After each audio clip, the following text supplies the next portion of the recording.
aya basi tutandikidde wano ow'omukulu gwe bayita Bruno K emboozi eriko ku mutimbagano ennaku zino.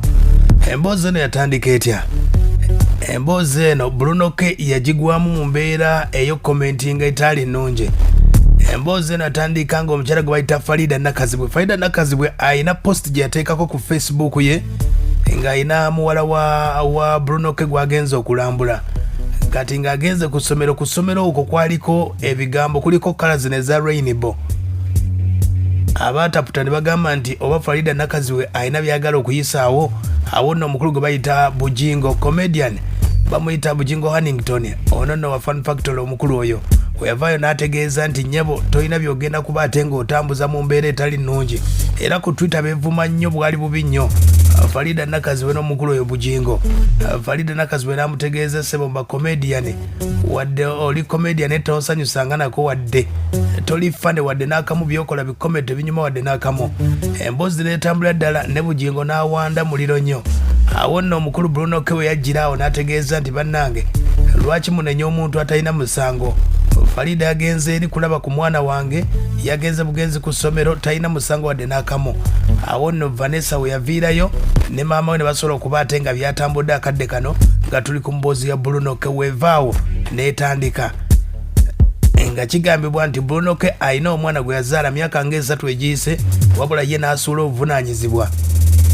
Kati bagezezzaako okubanga bamukubira amasimu takwata, obuvunaanyizibwa tabufaako mu mbeera eyo Bruno K.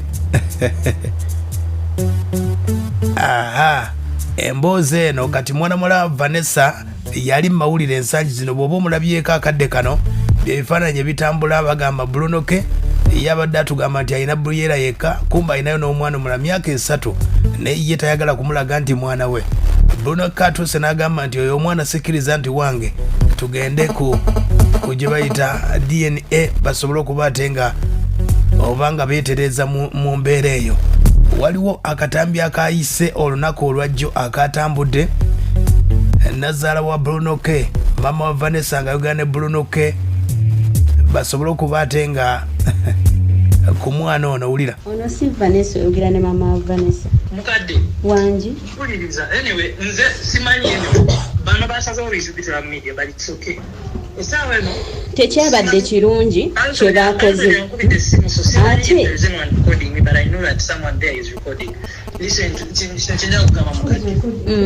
sebo yogera nfubye okugezaako okutuukirira omwana okumuyamba oba sifubyemu. wagezaako n'oyamba ku mwana ono n'owa ne Vanessa ssente okulaba nti akola, naye ate ssente bwe zaafa ate ekintu wakitwala wala. Omwana n'omulaga nti nno tokyasobola kumuyamba mu kintu kyonna. Buli ebyo ebintu obiraba bibaawo Bruno. Omuntu oyinza omuwa ssente ne zifa ate terufuuka lutalo. Omwana ono mubeere nga muyamba omwana ono muwo Bruno. Mami namugamba ekintu kimu ne mugamba omwana nze kuba twali magano communicating naye ne mugamba tamanyi kye tugenda okukola kankukwasa omuntu ansinga obukulu ali understanding ate naye namu. Aya basi Bruno K nga bimulemeredde okwasagana ne Vanessa yamukwasa Farida oba oli awo asobola okuba ate nga gwe wulira emboozi mama wa Vanessa ne Bruno K. Era obadde ng'ojja n'okoma wali kalina n'olaba omwana wo ng'omuzadde omuguwa eddalu n'alibadde nga nzija wali n'enkulumba naye nabireka n'embima amazzi. Nze ekintu kyenjagala kiri kimu Bruno, obeere nga taata eri omwana ono, kuba bw'otunulira omwana ono ne Briera tewali njawulo.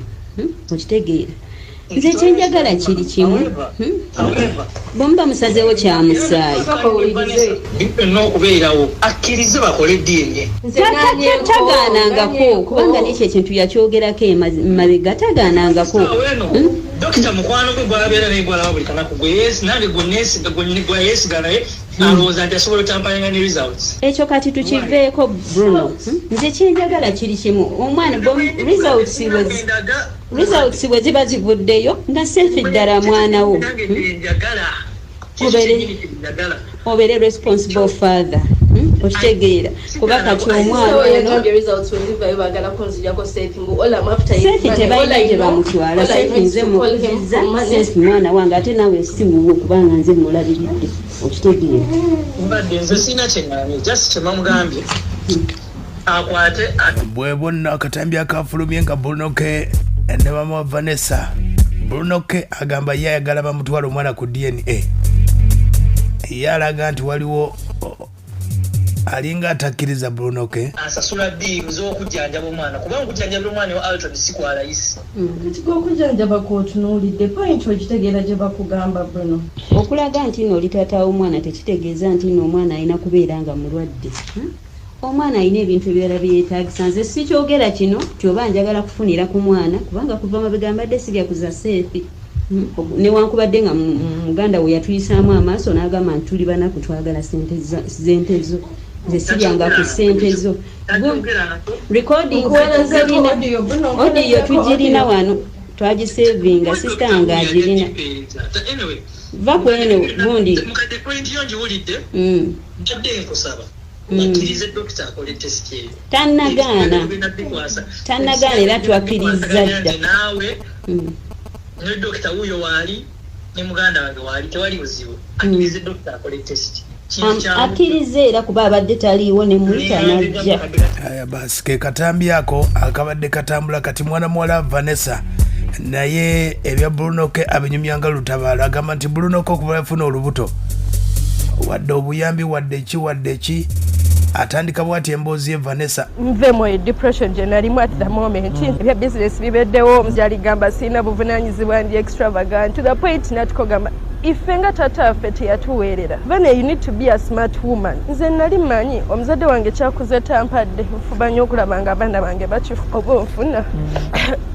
So he spoke a lot of things to my senga namugamba Bruno nyamdamu muntu mukulu oba olyani oba wani n'oba osingako emyaka 3 ku 2 sikuddamu. My mother texted her sister to my mom kwa mama nge si muntu wantalo.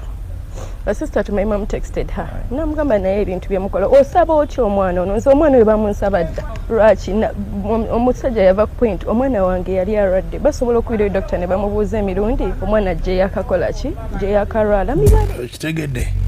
Tukyali ku mboozi ya Bruno K ne mwana mala gwe bayita Vanessa agamba nti yamuzaalamu omwana wabula Bruno K y'obuyambi takyabuwaayo wadde n'akamu wabula yaawaayo ng'omwana mulwadde. Yali akazaala omwana Bruno K ne yeegaana omwana ku myezi 2. Ku lubuto ono sister nga olubuto luba luweza emyezi 8 najja nga bamaze kumuvuma mu inbox nangamba Vani we can sort these things the two of us bano tebaaliyo byonna gye byakola ki gye byali. Nze am a very understanding person. Wendaga nti you're ready to move forward, I move forward. Omuntu naddamu n'akyuka throughout weyajja okulaba omwana wange the very first day omwana wange yali awezezza emyezi 2 yasitula omwana omuddiiro n'amaana ngamba neza ono omwana tanfaana. He said it neza ono omwana tanfaanana ne mugamba kati omwana omuto emyezi 2 how can he get the features of a grown person. Yangamba ekintu kimu omwana nga tanfaanana waliwo ebintu omuntu ebigambo byakugamba nga ne waba kuwadde ssente nga bwazoogera byaba ayogereddeko byokka oba bulira agamba nti sijja kukwata ssente zino. Kitegedde yemboozi ya Bruno K bannange ayogedde ku kifaananyi ekibadde kitambula agamba nti obudde obwo yali yakazaala era nti embeera yamuyisa bubi nnyo. Nali siri lubuto nze saasiba lubuto nze omwana wange yafulumya amagulu nafuna wuzi nnyingi and I had a catheter down. Throughout the labor zenamala ennaku 2 mu ddwaliro nga nfuluma musaayi. Throughout ate mikwano gyange gye gyandiko ofuna gye gyandiko omwana wange yafulumya amagulu. He wasn't, it was my mom who was in the hospital, and my friend Kaitesi and Keith and who else and Mugisha never medic studio yonna yaliwo mu ddwaliro. He did. Omuntu n'okusaba omwana we abamusaba nga amwagala ze mba nsobola okuwa n'omuntu okutwala omwana just ayagala okukutomenta. That is not the right way to go about these things. Forget people can judge me. I truly can tell you that I don't care because I have a life as a person. I'm currently making 24 years in April. Kitegedde ya mukyalo oyo gwe bayita Vanessa afuusa akayinja mu ngatta eri Bruno K.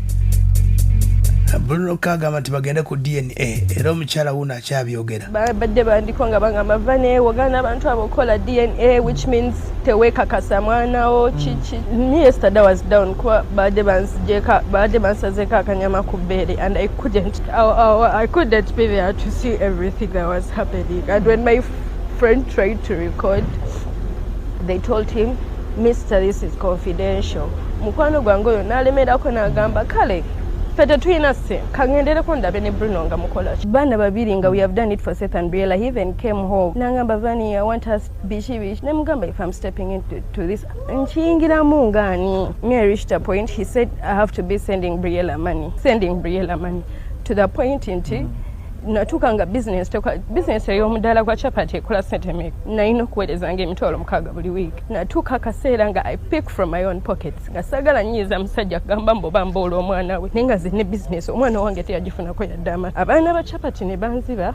I took out a loan nengamba kanzeho business ko omusajja already waba akwinako hatred kaba kasonga bagenda bakantu katini so I took loans.